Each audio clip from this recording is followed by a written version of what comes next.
en utmaning, tycker det är roligt. Och lite så här testa sig själv var gränserna är. För att det är kul.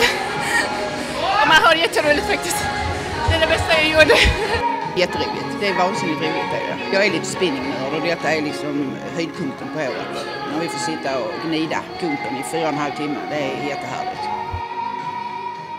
Känna dig kroppen åt mig. Ja, det är känna dig kroppen